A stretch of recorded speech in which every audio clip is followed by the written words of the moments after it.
While the Miami Heat are 8th in the Eastern Conference right now, their 2019 lottery pick Tyler Herro has taken the quote-unquote leap and is having a career year. Reducing gunslinging and mid-range attempts in favor for a simple 2-level game that diets shots at the rim and the 3-point shots has elevated his threat as a scorer by almost 5 points a game. But not only that, in the last 7 games, he's damn near been a 28-point per game scorer. This ease on his shot diet has turned an elite shooter to arguably the best shooter in the association so far this year, as he's so far canning 47.4% from deep on damn near 10 attempts per game. And while his style is relatively the same, it is the maturity and learning curves that aid his ascension.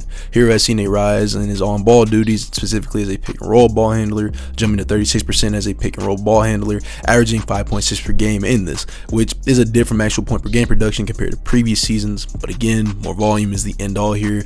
But besides this, Tyler Herro has made significant improvements as an on-ball scorer. Already physically limited, daunting a negative wingspan, and vertically challenged, there's a potential ceiling one can only reach, and Tyler Herro was thrust there. Yet he has a skill that can mask and aid those limitations, which is his ability to shoot the ball.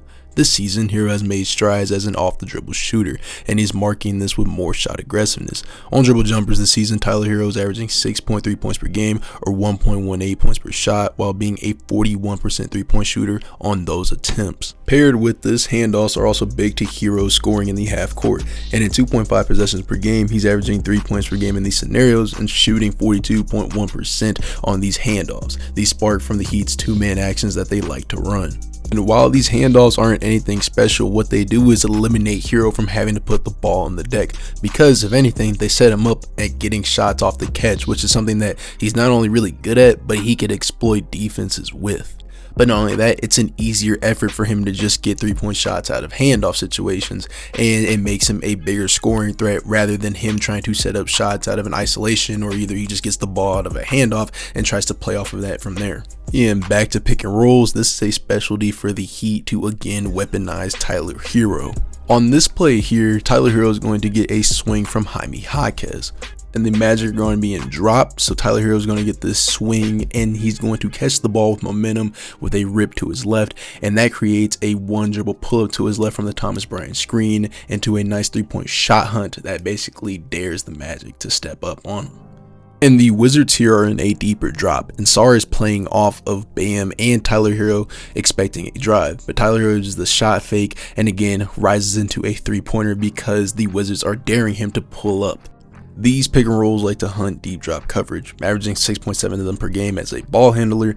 It is a way to set up and launch those threes. And again, it's when the defense is in drop. Volume being fairly the same, he has become an even more lethal shooter off of the dribble and out of the pick and roll. But this very chart right here, yes, this chart right here has been circulating on Twitter, and it's a very good sign. Tyler Herro is attacking the rim more instead of settling for mid-range jumpers like he did in previous seasons, and this could be thanks to the handoffs, because the Miami Heat's handoff actions give Tyler Herro a good runway to get him downhill and attack at a more effective rate, since he does have less juice athletically speaking. While statistically he isn't a phenomenal, hell, even good finisher, he's made significant improvement compared to, once again, previous seasons. According to Synergy, so far this season, he is getting to the rim 4.6 possessions a game, and last season he was at a mere 3.3. Dating back to his rookie season, he was at 3.1, and hell, at Kentucky he was at 2.4. This year he seems more controlled and more confident when it comes to setting up and concluding drives, and while he doesn't have that athletic juice you would like out of a typical initiator, he sports one of the best floaters in all of the NBA. Albeit on 0.8 possessions a game, he's averaging 1.2 points on them, or 1.5 points per shot, which would land him in the 99th percentile in points per shot on these runners. And when you see and think of something like this, you probably are wondering, damn, dude doesn't even get to the actual rim or the line. And well, you wouldn't be wrong, but in the same constellation, he has improved there as well. And this goes back to what I said earlier, he has owned up to his gunslinging tendencies. And even plays like this, where the Pistons are going to hedge him hard on the screen, he uses his in and out dribble to go ahead and give him a nice explosion to the rim, and it's going to his right, but he finishes off with an inside left. And while it's nothing to write home about, it marks improvement Herro is making as an on-ball talent. He is beating opposing defenders more and getting past them while not being as contact adverse at the rim.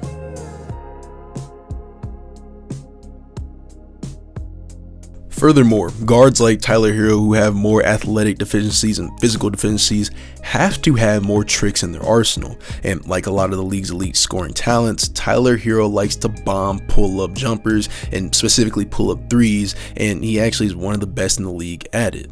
According to NBA.com, Tyler Herro is a 7.9 pull-up per game scorer and specifically a 42.6 shooter on pull-up threes. According to Synergy Transition as a whole, he is a 58.3% three-point shooter on 2 attempts per game. Herro being so deadly in transition makes his scoring even more tantalizing, and one of the best transition players in the league. And again, this is mainly just off of shooting and not getting paint touches and high free throw rates like a Giannis, Jaylen Brown, or Ja Morant.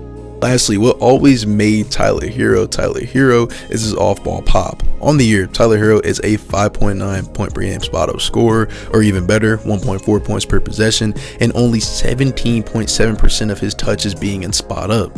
On 2.8 attempts per game, he is a 48.5% three-point shooter on spot-ups and 44.4% in his very rare off-screen threes. Herro is a lethal catch and shoot scorer, but it opened up his passing and connectivity more so this year. He's taking more contested shots, but limiting the catch and drive to pull up mid-range ratio, and this ultimately gives him better looks and more scoring opportunity. Not only this, Herro is more engaged off ball this season, moving more with purpose, but also becoming a guard who can shoot, handle, and screen. While a lot of his points don't come from cutting or even shots as a movement shooter, you do not mind the progression he is taking as a more purposeful mover and cutting out the bad habits he previously once had. So in conclusion, shooting variance, hot streak or not, Tyler Herro's jump has came from making his game simpler, funny enough, altering his shot diet to a more healthy 2-level game with an elite floater and elite transition play aid to some of his half-court deficiencies. Tyler Herro's being more aggressive, whether that's as a driver or as a shooter, and most importantly, he has cut out the long twos and has gone to the line more. Is it sustainable? Time will tell on its outlook, but is the improvement in his game real? Absolutely. If you like this video, you could subscribe to the channel and leave a like. I'm not asking you to, but it would be appreciated. I do plan on posting more stuff in the future, and if you do all that stuff, you could turn on notifications to be notified when I do post another video. And I'll catch you in the next one.